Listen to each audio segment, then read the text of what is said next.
తాడుని తన్నేవాడుంటే వాడి తల తన్నేవాడు ఖచ్చితంగా వస్తాడు.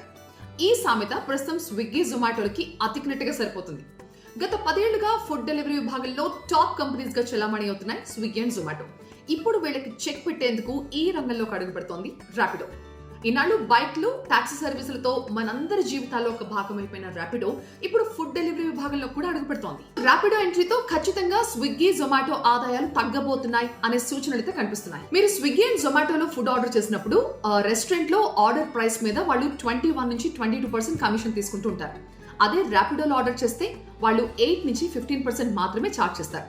అంటే మీరు ఒక 400 రూపీస్ కంటే తక్కువ కనుక ఫుడ్ ఆర్డర్ చేస్తే 25 రూపీస్ ఛార్జ్ చేస్తారు. 400 కంటే ఎక్కువ ఆర్డర్ చేస్తే 50 రూపీస్ ఛార్జ్ చేస్తారు. ర్యాపిడోకి 40 లక్షల మంది రైడర్లు ఉన్నారు.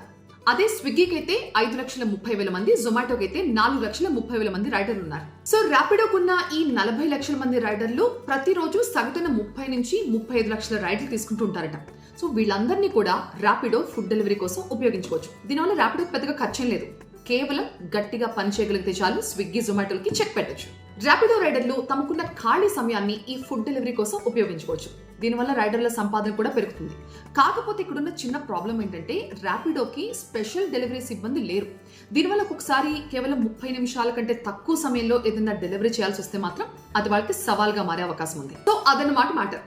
కానీ ఇవన్నీ చూస్తున్న ఒక సగటు ఫుడ్ లవర్ ఏమనుకుంటున్నాడో తెలుసా?